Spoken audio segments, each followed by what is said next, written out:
Okay. Alam mo bang date ngayon? So, kung titignan po natin, 2, and then 2, and then 2022. Okay? So, napakarami pong 2. So, meron pa pong isa pang darating na 2, yung 22, 02, and then 2022. So, meron po palang ibig sabihin yun, ano po, yung inyong numerology, ang ibig po sabihin ng 222 is angel numbers. Okay, so number pala yun ng angels. So, ano po bang ibig sabihin nun? It stands for partnership. So, ibig sabihin, pagka ang 222 ay talagang, ibig sabihin nun, talagang tayo ay makikipag-partner sa ating buong Panginoon. Okay? And then, relationship. So, palagi po tayong pinapaalalahanan ng Panginoon ang kahalagahan ng relationship. Okay? Yun po yung number 1 po sa values po natin. Ano po? That should be the number 1 values ng ating pong buhay, ang relationship. Relationship sa Diyos at relationship po sa ating kapwa. Amen? Kaya kahit na ganyan yung katabi mo, mahalin mo yan. Nag-iisa lang yan. Walang kamukha yan. Amen? And then, ano pa po? And then, balance. Ang number na 222 ay ating pong balance. Alam niyo po ba that balance is the key to successful living? Kinakailangan po, marunong po tayo i-balance ang ating buhay. Alam niyo po, dito po sa Macau, sometimes we are nagiging imbalance po tayo. Tama po, kasi po, at dami po nating activities, meron po tayong trabaho, ang oras po natin hindi naman pare-pareho, at minsan merong umaga, minsan yung iba overnight, graveyard shift. So we really need to have a balance. Kinakailangan din po natin i-balance ang ating pong kalusugan. Hindi yung kung ano-ano na lang kinakain mo, pwede na yan. Lamang tiyan din yan. Hindi po ba? So ibig sabihin mga kapatid, dapat i-balance din po natin ang ating pong ang health. Ang areas ng ating pong pagpapahinga. Hindi naman palaging sobra-sobra palagi pahinga mo, hindi naman din palaging kulang. So kinakailangan, we really need to have a balance. So ano pa po matututunan natin sa number 222? Ang acceptance. Okay? So ibig sabihin, tanggapin po natin, minsan po yung ating mga pagkakamali, tanggapin po natin yung mga nanunumbalik sa ating po Panginoon, tanggapin po natin na kahit na sino po ang dali ng Panginoon sa ating buhay. Okay? And then, compassion. Ibig po sabihin, mas lalo po tayong mag-pray ng compassion, yung kaawaan. Bakit? Kasi minsan kinaawaan din tayo ng Panginoon eh. Tayo, wala tayong mga pag-asa noon. Tayo namumuhay sa kadiliman, namumuhay tayo sa kasalanan. Pero dahil sa compassion, sa kaawaan ng Panginoon, tayong lahat ay naririto nag-i-enjoy. Di ba? Yung mukha mo dati, dilim-dilim nung una ka pumunta sa church. Pero ngayon, ang ganda-ganda mo na. Di ba? Amen? And then another one po is cooperation. Alam niyo po, a church, dapat po palagi po we should be cooperating with one another. Hindi naman po talaga tayo perfecto eh. Okay? Meron kang katangian na wala ako, meron akong katangian na wala kayo. At ganoon din po ang bawsa po sa atin. So we really need to cooperate with each other. Ibig sabihin, tayo po yung magpatawaran. Okay? And then it also signifies harmony. Okay? Pagkakaisa. Kaya po napakahalaga. Ano po? The number 222 always reminds us that it is an angel number, and then it is a partnership, relationship, balance, acceptance, compassion, cooperation, and harmony. Amen? Hallelujah. Kaya yung katabi mo, mahalin mo yan. Okay, nag-iisa lang yan. Okay? Sige po, tayo po natin tumayo. Minsan pa. Let's continue to declare who we are in Christ. Okay, sabay-sabay po na malakas. In Christ, I am alive, anointed, and gifted with supernatural ability to do the will of God. In Christ, I am a recipient of God's great and faithful promises. In Christ, I am blessed to be a blessing to my church, family, workplace, and community. Sabihin mo sa katabi mo, kahit noon hanggang ngayon, blessing ka talaga sa buhay ko. Amen. Sige po, let's continue. In Christ, I'm confident that God will finish the good things that He has started in my life. In Christ, I'm devoted to pray, study, and meditate His Word every day to prosper and succeed in life. In Christ, I'm empowered by the Holy Spirit to fulfill my God-given dreams and the fullness of my destiny. In Christ, I am protected, and no lies, no plans, and no weapons of the enemy shall prosper against me, for Jesus' blood covers me. In Christ, I am forever grateful for His love, grace, mercy, forgiveness, everlasting life, wisdom, guidance, and overflowing provisions. I believe and declare this is my year of double portion, breakthrough, and promotion. For I am abundantly blessed in Christ forever, and no one can change it. Sabi mo sa katabi mo, no one can change it. Ayan, amen. And today, I'm going to receive the seed of the Word of God. My heart is prepared, my mind will be renewed, and my life will never be the same. I will get stronger, wiser, and better to live a life of victory, success, and significance, all for God's glory. Panginoon, once again, we just want to thank you because you have given these words unto us. And we believe, Lord God, with all our heart, ang lahat ng aming pong dineklara ay mangyayari sa aming pong buhay at sa buhay ng inyong mga anak na sa iyo lamang nagtitiwala at nananampalataya. Panginoon, gamitin mo ako, Lord God, as a channel, Lord God, of your word upang ang pananampalataya ng iyong mga anak ay patuloy pang lumalim at ang pag-ibig nila sa iyo, Panginoon, ay mas lalo pang maging dalisay. Lord, we just want to thank you, Lord God, for what you're about to do tonight.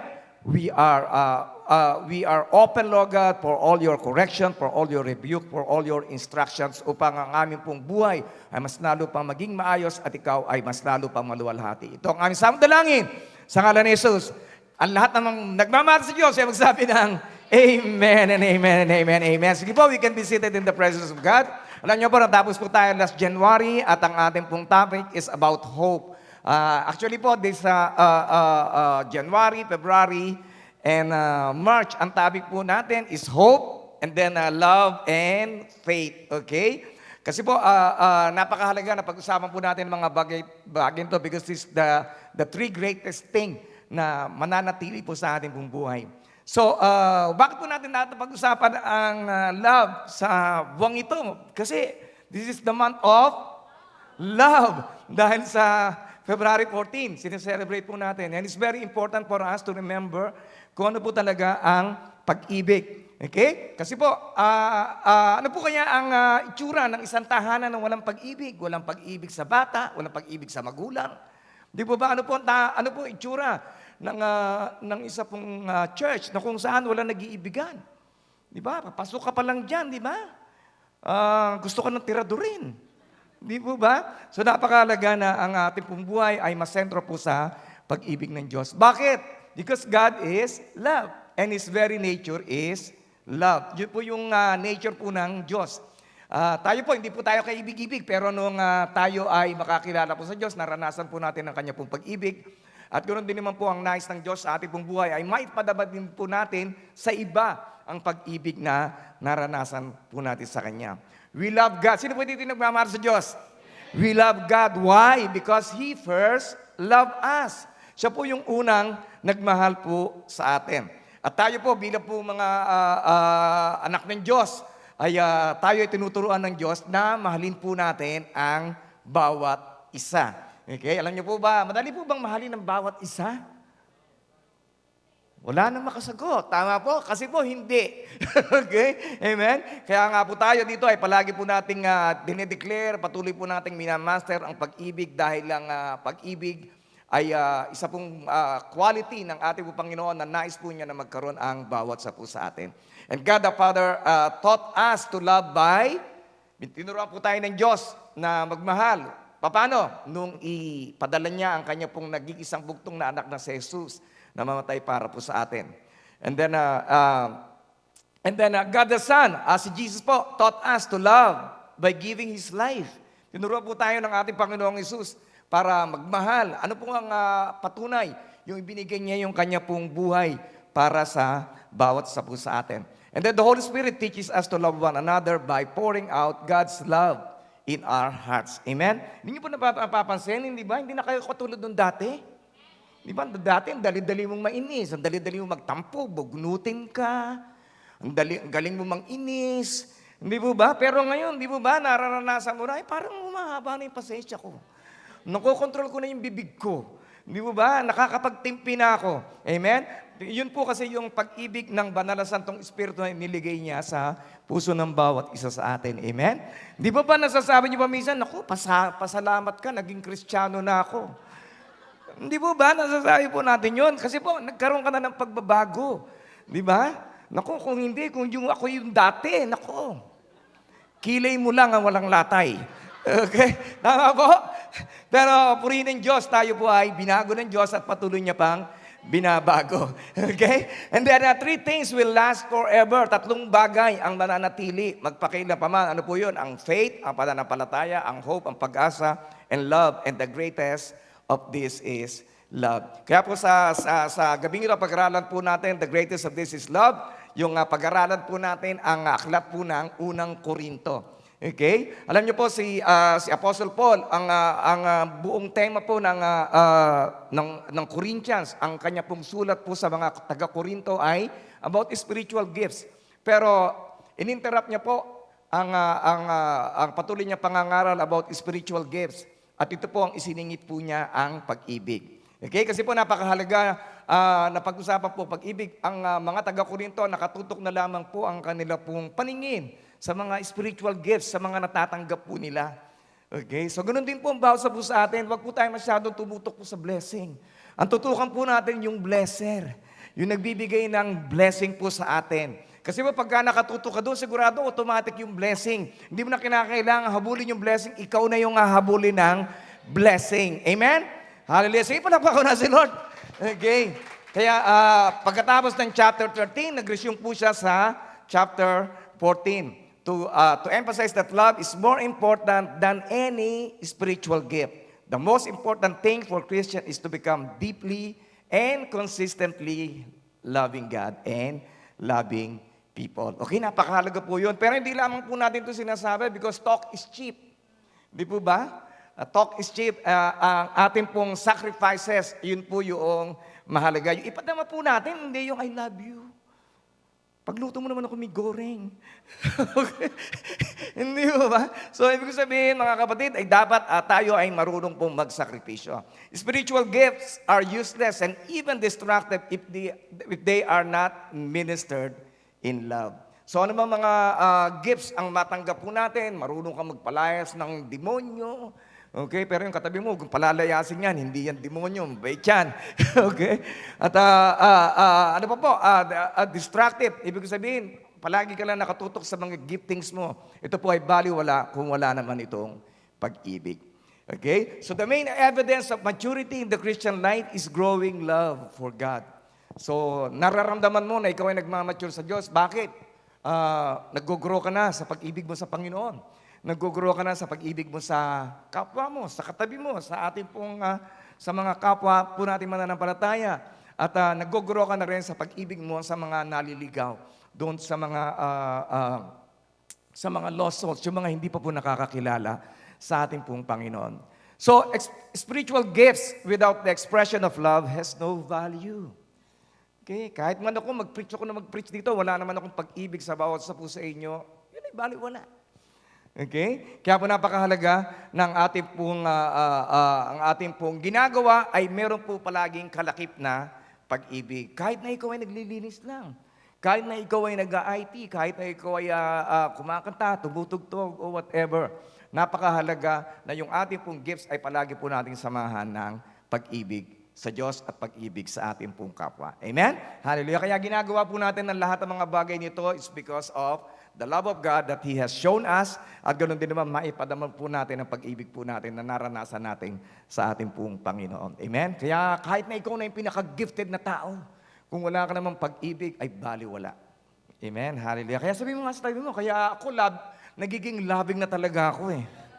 Okay, kahit hindi mo halata, basta nagiging loving na ako. Okay? Praise God. And then, though I speak, sabi dito ni Apostle Paul, though I speak with the tongues of men and of angels but have not love, I have become sounding brass or clanging cymbal. Alam niyo po, last few days ago, meron pong bata dito, nandoon ako sa office. At bigla na lang may kumalampag dito. Klak, klak, klak, klak, klak. Kinalampag yung drums. So napalabas ako, sabi ko, sino yun? Di ba ba? So ibig sabihin, nakakakuha ng atensyon. Pagka merong kumalampag ng isang ng drums na wala namang melody. Di po ba? So galit na galit ako. Sinong may sabi sa iyo na kalampagin mo yan? Okay. Di po ba? So kasi po, it's also a part of our discipline eh. Mga batang inaalagaan po natin dito, hindi lang naman puro academics ang ating po tinuturo po sa kanila. Tinuturuan din po natin silang magrespeto at magdisiplina at huwag galawin yung mga bagay na hindi naman nila dapat na galawin. Amen? So ganoon din po sa atin. Tayo ay para lamang tayong clanging cymbal, para po tayong batingaw, okay? Para tayong drums na wala naman sa tono. Kung tayo ay nangangaral ng pag-ibig, pero hindi naman po natin ginagawa. Amen? Hallelujah, praise God. Sino po dito yung, na-feel nyo na po ba yung love ni Pastor? Okay, dapat lang. Ano po, kundi wala kayong live C. Praise God. Okay? Hindi po. Okay? So, alam niyo po, yung tongue is a part of our body. Okay? Lahat po tayo dito, meron pong dila. Tama po? At ito po, ginagamit po natin sa pagkain, sa panlas. Uy, masarap yan.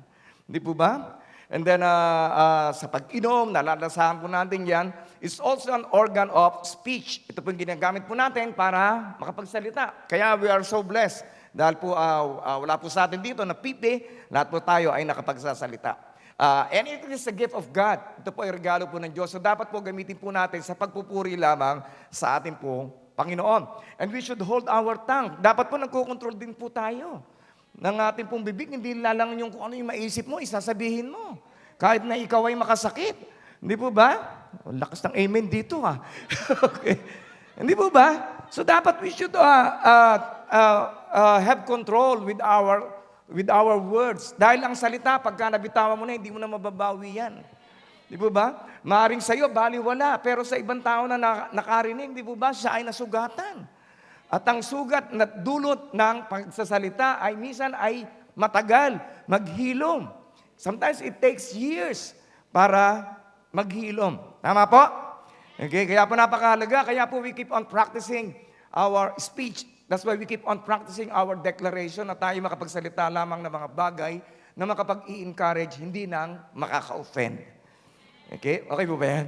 Okay, so kaya nga po, as a pastor, as a preacher, alam niyo po, I always pray, Lord, prayer ko, Panginoon, na hindi ako maka-offend ng tao. Although sometimes, alam ko na minsan may na-offend ako sa inyo, I'm still changing. Nagbabago pa rin po ako.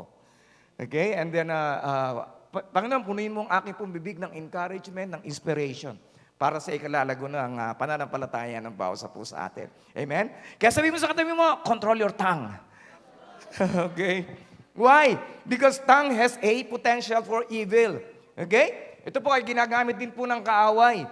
It can speak lies. It can also deceive people. Ito rin po ay maaari po manlinlang ng tao. Kaya po napakahalaga that we should take full control of our tongue. Why? Because death and life are in the power of a tongue. Ganun din po ang kahirapan at ang pag-unlad, ang pag-asenso. Ganun din po ang sakit at ang kagalingan. Because your tongue has a power, okay, of life and death. Kaya po patuloy po natin sabihin, kung may sakit ka, huwag mo na sabihin may sakit ka. Sabihin mo, gagaling ka na. Kung wala kang pera, sabihin mo, wala na nga akong pera, mahirap lang talaga kami. Di ba? Mahirap ang lolo ko, mahirap ang tatay ko. Ako, mahirap din. Kaya mamatay na kami, mahirap. Hindi mo ba? So, baguhin mo. Paano mo babaguhin ang buhay mo? Baguhin mo muna ang pag-iisip mo at baguhin mo ang mga sinasabi mo. Amen? Sige, panapakan na si Lord. Di po ba? Okay, tongues, sabi po ni Apostle Peter ito, tongues means languages. Si Apostle Paul, sabi po, nice po niya na i-correct po yung Corinthians tungkol po sa kahalagahan ng pag-ibig, ng masigit pa po sa kahalagahan ng tongues ng pangungusap sa tao at pangungusap sa ating pong Diyos at sa ating pong Panginoon. Kaya my greatest prayer, kaya nga panalangin ko palagi na tayo po as a ABCF Church, na hindi lamang po tayo makilala sa pagbibigay po natin ng regalo, sa pagbibigay po natin ng cake pagka may birthday, sa pagbibigay po natin ng lycée, sa pagbebenta po natin ng embutido, ng mga kung ano-ano dyan. Okay? Okay, makilala po tayo that we should be, praise God, that we should be well known. That, praise the Lord, nalayo na ako. Okay, praise God. Saan na ako?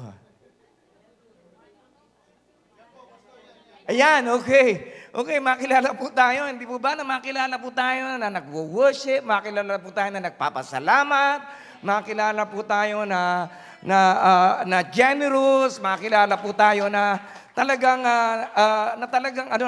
nagmamahal sa ating Diyos at sa ating kapwa. Okay?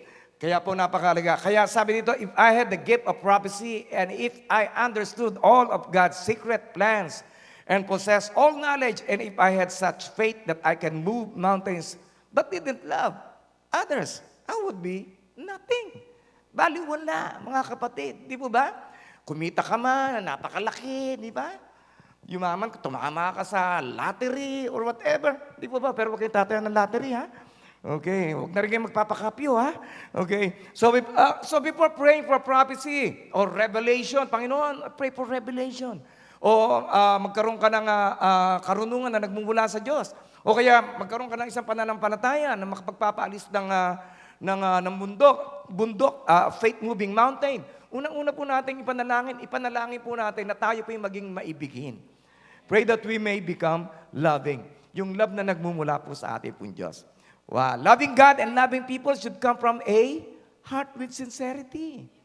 Okay. Alam niyo po ba what is the effective communication sa mag-aasawa, sa church, sa estudyante, at sa mangangaral? Alam niyo po ba? The best way, alam niyo po sa communication for us to have effective communication is sincerity. Okay? A teacher sincere of teaching at yung mga estudyante sincere of learning.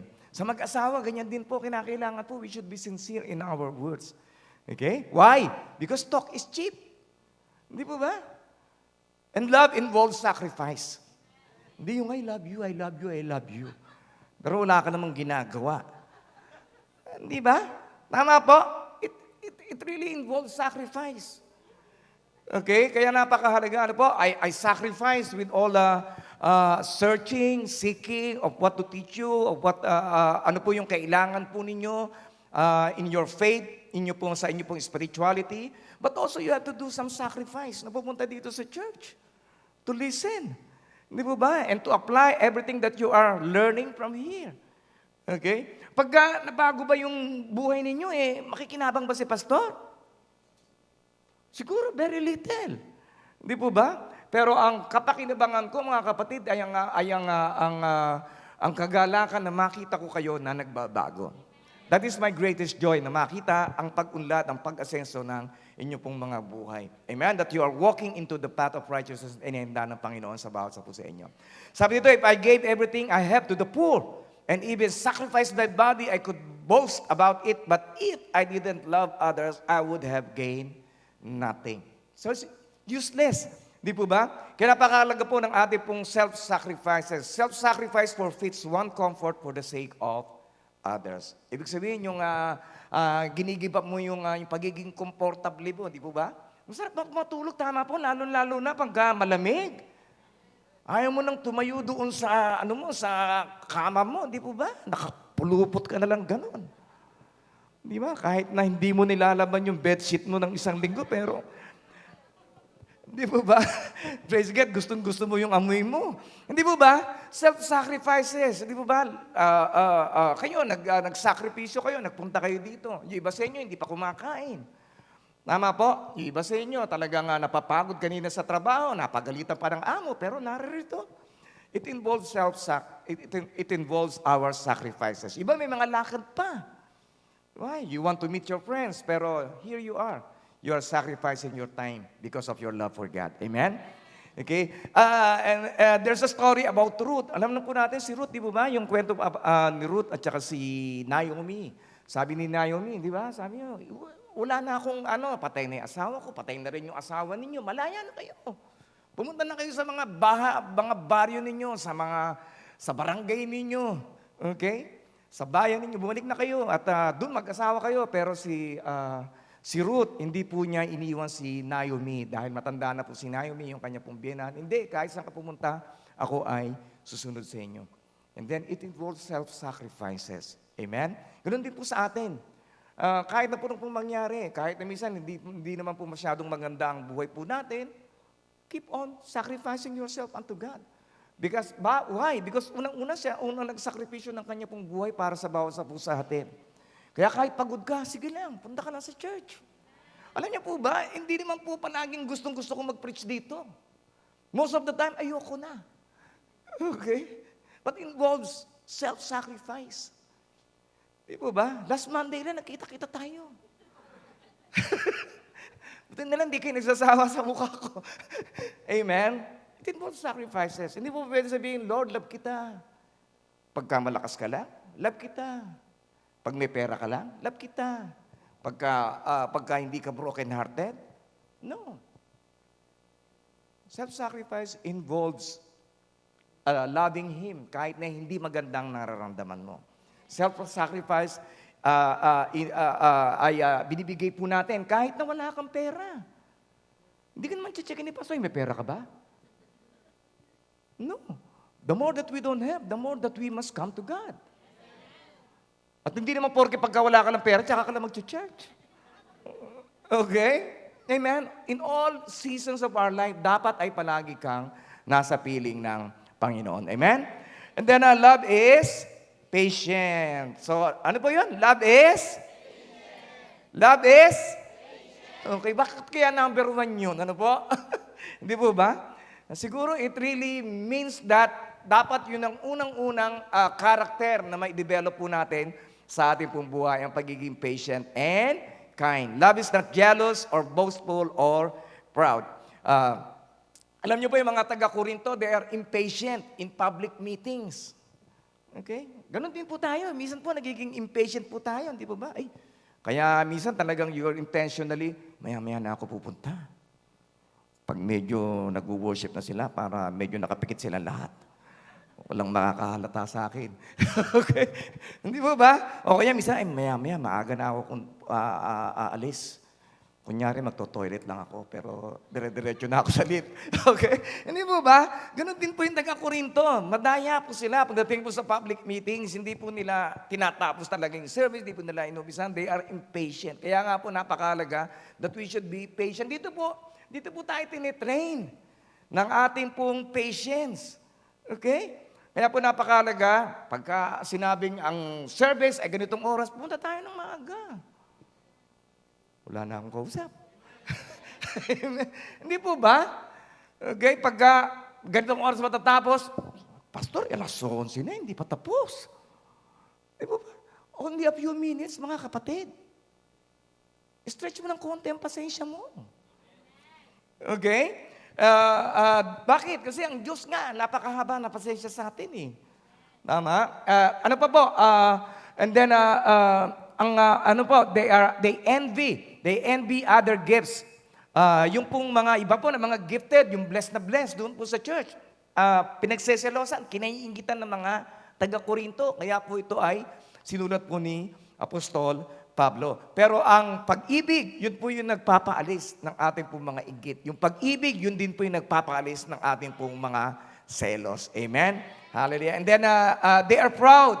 But love would remove that arrogance and replace it with a desire to promote others. So, naging proud sila dahil sa kanila pong mga giftings. Pari iba sa atin, naging proud dahil sa blessing. Ay, blessed na ako. Okay na. Nakuha ko na lahat. Trabaho na ako, na-promote na ako. Di po ba? But it shouldn't be like that. Kasi kung meron ka man natanggap ngayon, patikim pa lang yan. Marami pa. Paano pa mararanasan yung iba kung hindi mo ba? Amen. Sige po, palakpakan na si Lord. Amen. Hallelujah. Hindi ka pa, nagsisimula pa lang si Lord sa iyo eh. Tinapos mo na. Amen. Kaya pagka may natanggap kang promotion, ay sigurado, mas maganda yung parating ng Panginoon. Always remember that success is always uphill. Palagi pong pataas ang ating pong success sa ating pong Panginoon. Amen? Okay, and then, or rude, it does not demand its own way. Huwag mo na ipagpilitan. Kung mali ka, mali. Okay? Huwag mo na ipagpilitan, hindi bastos. Ibig sabihin, we must be respectful, we must honor one another. Respeto po natin ang bawat isa. It is not irritable and it keeps no records of being wrong. Irritable, okay? Ibig sabihin, madaling mairita. Alam niyo po, minsan madali rin mairita si pastor. Nairita ako pagka nagmamaneho, may sumingit, hindi po nakakairita. Kanina rin po, nairita ako habang naggagawa ako ng preaching. Merong yung kausap ko siguro last Friday, minessage ko na sa kanya na holiday ng 1 hanggang 3. Okay? At kasi meron siyang ini-expect na document sa akin, ipapa-DHL ko. Pinicturan ko pa, sabi niya, kailan ninyo ipadadala yung papa-DHL, yung SPA? Sabi ko, sinabi ko na dito sa taong to kung kailan ko padadala. Ang kulit nito. Ginawa ko, alam niyo po, since nairita ako, ini-screenshot ko yung aming usapan. Yun yung sinend ko sa kanya. Hindi mo ba? Okay. And then, Lord, sorry Lord, magpipreach pa naman ako about love. Okay. So, praise God. So, Happy Chinese New Year na rin po ako. Amen? Praise the Lord. Hindi po ba nakakatuwa po dahil ang banal na Santong Espiritu ay palagi po tayong pinapaalalahanan. Amen? Kaya napakahalaga na po, it is not irritable and it keeps no records of being wrong. Alam mo po, kung may nagkamali sa'yo, kalimutan mo na. Huwag mo na ilista. Po, tagal na nun eh. Huwag na tayong gumanti. Sabi dito, alam nyo sa Bible teaches us that it is wrong to strike back or return evil for evil. Okay? Wala po tayong authority na gumanti at suklian ng masama yung masama. Okay? Whether by immediate retaliation or by taking revenge later. Okay? Yung nagkukwenta ka, may panahon din to sa akin. Nakakailang beses na to eh. Hindi po ba? Tama po? Nasabi niyo na po ba yun? Ako lang po ba yun? Namumuro na to. Bibinggo na sa akin to. Okay? Bibinggo na to. Okay? Hindi po ba? Retaliation or taken. Justice must be done, but this must be left in the hands of God. Okay? Yung hustisya ay iligay na lang po natin sa kamay po ng atin pong Diyos. And then, praise God, ay, wala na naman. Ayun, praise God. Ano ba nangyayari dito sa aking, praise the Lord. Okay, so justice must be done and this must be left in the hands of God or of the authorities. Okay, it is ordained by God. Ito po ay inutos ng Panginoon. Alam niyo po si Samson, kung babasahin niyo po yung Judges 15, si Samson, meron po siyang asawa, and then yung asawa niya, siguro matagal siya nawala, binigay po doon sa kanya pong best man. Tapos galit na galit siya, sabi niya, nasa yung asawa ko, binigay ko na sa best man mo, kala ko hindi mo siya mahal eh, sabi nung tatay. Sabi ko, ito na lang nakababata, ang gawin mong ay bibigay siya bilang asawa mo. Sabi, galit na galit si Samson, siguro hindi niya type yung mas bata, mas type niya talaga yung panganay. So ang ginawa ni Samson, nanghuli ng mga fox. Ano ba yung fox sa Tagalog? Fox. O sige, basta, gano'n na lang, fox. Naunawaan nyo naman yun eh. Okay, nanghuli po siya, 300 na fox ang kanyang oso. O lobo, sige na nga, lobo, hindi balloon ha. Lobo, okay. So, 300 foxes, he caught 300 foxes and then pinag-pair po niya ng dala-dalawa. At tinali niya yung buntot at nilagyan niya ng siga. Ng torch, yung buntot, at pinakawalan niya doon sa palayan, sa taniman noong mga Philistines. Okay? At syempre, pinakawalan niya, nasunog yung kanilang bukirin, yung kanilang mga taniman. Di po ba? And then, pagkatapos doon, tinanong ng mga Philistines, sino ba yung, bakit ba ginawa ni Samson yun? Ay, kasi yung biyanan niya, ay binigay yung kanyang asawa doon sa iba. Kaya niya ginawa yun. So, ang nangyari, gumanti po yung mga Philistines. Philistines, okay? And then, pinatay yung nanay at saka yung babae, yung asawa niya. Kasi gumanti. At pagkatapos naman nun, nalaman na naman ni Samson na yun ang kanilang ginawa at gumanti na naman siya. Pinatay niya yung ibang mga Philistines. At pagkatapos naman, gumanti na naman yung mga Pilisteo. At ang nangyari, sila ay nagkaroon ng kuta doon sa lugar ng Juda. Yung Juda, medyo nasasakupan nila, mahina po sila ang mga Israelita during that time. Nasakop po sila ng mga Pilisteo during that time. Kaya, bakit ba? Atraso namin sa inyo. Di ba naman kami ginagawa sa inyo? Si Samson ang dahilan, kaya kami ay naririto. Kaya si Samson ay pinuntahan nila, 3,000 mga taga-Juda yung nagpunta kay Samson dahil nagtago po siya sa kuweba. At pagkatapos doon ay siya ay hinuli at ibinigay sa mga Pilisteo, sa mga Philistines.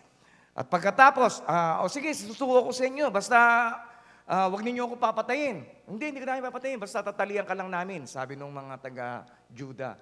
At pagkatapos sinuko sila sa mga Philistines. At pagkatapos doon, malakas si Samson, kanyang napatid uli at kanya na namang pinagpapatay yung mga Pilisteo. So, ibig sabihin, mga kapatid, ang paghihiganti, wala pong katapusan. Kaya dapat ay, sa atin po ay nahihinto na yung paghihiganti. Amen?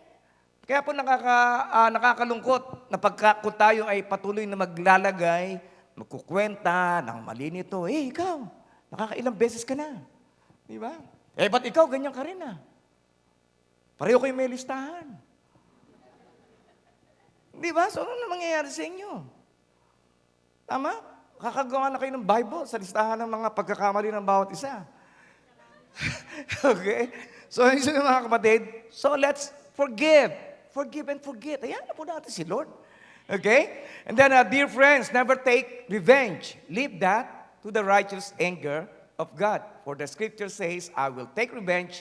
I will pay them back, says the Lord. So, si Lord naman pala yung maghihiganti. Okay? Kaya, hayaan na po natin siya na maghiganti para sa bawat sa po sa atin. So, what are the other alternatives to revenge? Escape the attack. Okay? Kung alam mo nang delikado ka, di ba? At makakarinig ka lang hindi magagandang salita, huwag ka na pumunta doon. Tama? Kung may mababasa ka rin lang naman hindi maganda at ikaiinis mo, maiirita ka, wag mo nang hanapin pa yung kanyang mga post. Okay? And then accept the injury. Sabi sa 1 Corinthians 6:7, even to have such lawsuits with one another is a defeat for you. Why? Not just accept the injustice and leave it at that. Okay? So, magpasensya ka na. Nalamangan ka, okay. Talagang ganun Hindi po ba? Wala nang tayong magagawa. Nalamangan ka, nadaya ka. Kaya po napakahalaga na ibigay na lang po natin sa ating po Panginoon yun. And then forgive. And following the example of Christ. Sabi po natin, Panginoon, di ba ba? Forgive. For they know not what they are doing. Amen? Kaya po napakahalaga na tayo ay magpatawad. Kaya sabi mo sa katabi mo, katawad ka na. Tagal na nun Okay? Okay. And then, it does not rejoice about injustice, but rejoices whenever the truth wins out. Yung natutuwa po tayo pagka we don't rejoice pagka meron po mga hindi magaganda nangyayari. Tama po, tayong nalulungkot. Pero pagka nagtagumpay, tayo po yung nakikigalak doon sa pagka nanalo yung katotohanan. And then, just a few points, love is not jealous. Why? Jealousy is a strong feeling of possessiveness. Yung bang parang, akin ka, walang makakaagaw sa'yo. Okay, it's a strong feeling of possessiveness. Yung bang, yung posisyon ng trabaho mo, di po ba? Niingatan mo yung trabaho mo. Okay? It is destructive. It arises from sin. Proverbs 14:30, sabi ito, a peaceful heart leads to a healthy body. Jealousy is like cancer in the bones. Okay? And then because we belong to the day, we must live decent lives for all to see. Don't participate in the darkness of wild parties, and drunkenness, or in sexual promiscuity, and immoral living, or in quarreling and jealousy. Okay, nakasulat po sa Bible po yan na talagang ayaw po ng Bible na kasama po yung jealousy. Okay? Instead, clothe yourself with the presence of the Lord Jesus Christ. Ngayon, paano natin idadamit ang presensya po ng Diyos? Of course, always ask for the presence of God in you. You must always be aware na kahit saan ka naroroon, ay naroroon ang kanyang presensya. That is how you clothe yourself with the presence of the Lord Jesus Christ. Kaya po palagi po natin ini-invite ang kanyang pong presensya. I keep on saying this, ano po? Ang kahalagaan po ng presensya po ng Panginoon. With the presence of God, you have joy. With the presence of God, you have peace. With the presence of God, you have favor. With the presence of God, you have blessing after blessing, after blessing, after blessing, after blessing. Amen? Kaya po napakahalaga that we should always clothe ourselves with the presence of the Lord Jesus Christ. And love is patient. Okay? Patient with our expectation of God's action and our relationship with one another. Okay? Huwag yung mali yung expectation mo palagi sa Lord. Gusto mo palagi siyang nagmamadali. Pagka nanalangin ka ngayon, gusto mo bukas nandiyan na. Di ba? Patient with our expectations of God's action. Alam mo, palagi pong hindi po nade-delay ang Lord. Delay means it doesn't mean denial. Hindi porket sa ganitong petsa, Panginoon, kinakailangan mangyari na to, pero hindi nangyari, hindi ibig sabihin na denied ang prayer mo. Ibig sabihin nun, merong mas magandang time na inilagay ang Panginoon para matanggap mo yung blessing mo. Amen? And then patience is the part of the fruit of the Spirit. Di ba? Kaya the more spiritual you become, the more patient you become. Kaya po we keep on devoting ourselves in word, we keep on devoting ourselves in prayer, so that patience will take fruit in our lives. Para po makita po natin ang bunga ng Espiritu na isa doon ay ang pasensya. And it is also the characteristics of love. Okay? Do you know that God answers prayers of those who knows how to wait? Amen. Kaya sabi mo sa katiwa, kaya ikaw, hintay-hintay ka lang. Parating na yun. Okay? Okay? So listen to my voice in the morning. Sabi ni Haring David, ano po? Listen to my voice in the morning, Lord. Each morning I bring my request to you and wait expectantly. Okay? Tuwing umaga. Sino yung nanalangin tuwing umaga? It's very important. Po ba? Before you start your day with God. Unahin po muna natin siya. Okay? And then another one po is love is kind. Kindness is the quality, generosity, and characteristics of God's dealing towards the weak and poor and demanded from us who believe in Him. Okay? Dinidiman ng Panginoon na maging mabait ka. Wala na akong kausap. Di ba? Sabi mo nga sa katiwa mo, kaya hindi ka maniwala, bumabait na ako. Okay? Amen. Okay. This kindness is also shown in the words and works of our Lord Jesus Christ. Alam niyo ba, failure to acknowledge God's kindness is a sin. So, sisimula po yan. Na i-acknowledge po natin ang kabutihan niya sa ating pong buhay, because the more that we acknowledge the kindness of God in our lives, the more that we will be kind to other people. Okay? Kasi pagka hindi mo na-acknowledge, pagka hindi mo na mali ang iyong perception sa Diyos, naku, ang Diyos malupit. Ang Diyos, naku, pagka nagkasala ako, sigurado kaparusahan ka agad aabutin ko. Di ba? We should acknowledge the kindness of God. Na kahit na ganito tayo, God loves us so much. God loves you so much. More than you could ever think or imagine. Amen? And then, when He saw the crowds, si Jesus po, when He saw the crowds, He had compassion on them because they were confused and helpless like sheep without a shepherd. Alam niyo po, si Jesus po, nalungkot po siya doon po sa mga Pariseyo. Kasi yung mga Pariseyo ay pinabayaan po nila. Yung pong mga tao, they are just feeding themselves with the Word of God, pero wala po silang pag-ibig, wala po silang awa doon po sa mga tao na mahina at mga mahihirap at wala pong kakayanan para mag-aral.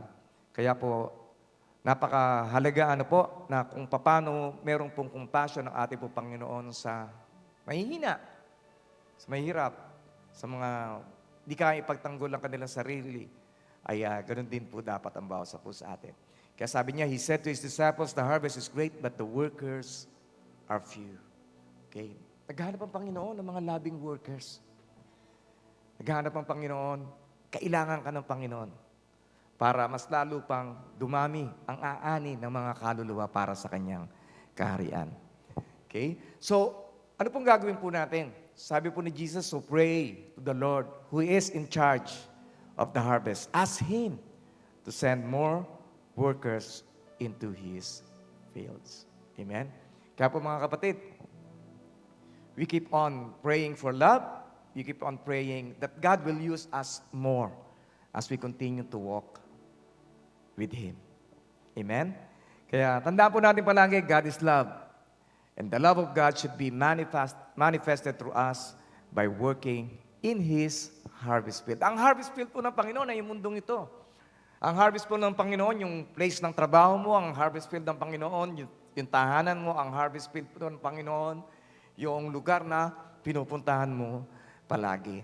Okay, and then nice po ng Panginoon that we will continue to share His goodness. Patuloy po nating ipahayag ang Kanya pong kabutihan. Patuloy po natin ipahayag ang Kanya pong biyaya. Kung paano siya naawa sa atin. Patuloy po nating ipahayag ang Kanyang pag-ibig at ang Kanyang kabutihan sa bawat sa po sa atin. Amen? Amen. So sino po yung may natutunan ngayon? Praise God. Sige po, tayo po lahat ito mayon. Let's all stand up. Hallelujah. Hallelujah. Panginoon, once again, Lord God, we just want to thank you for your love, for your kindness, for your goodness, for your compassion, for your mercy for us, O Lord. Maraming salamat, Panginoon, dahil sa gabing ito, binuksan mo ang aming pong isipan na kinakailangan na kami po ay magpatawad na doon po sa mga taong nakasakit sa amin, nakagawa, Panginoon, ng hindi maganda, nakapagsalita, Lord God, na kung saan kami ay nasaktan. Maraming salamat, Panginoon. Dahil sa gabing ito, Panginoon, hindi na kami magseselos, hindi na kami maiinggit. Kami patuloy na magiging respectable, Panginoon. Mag-honor kami ng mga tao, Lord God. Hallelujah. Because they are a part of your creation. Lord, maraming salamat dahil sa iyong banal na Santong Espiritu na siyang patuloy na bibigay sa amin ng mahabang pasensya, ng kabutihan. At higit sa lahat, Panginoon, maraming salamat, O Diyos, dahil kami ay tinawag mo upang maging lingkod mo, Lord. Hallelujah, na makakasama mo sa pag-ani ng mga kaluluwa sa mundong ito.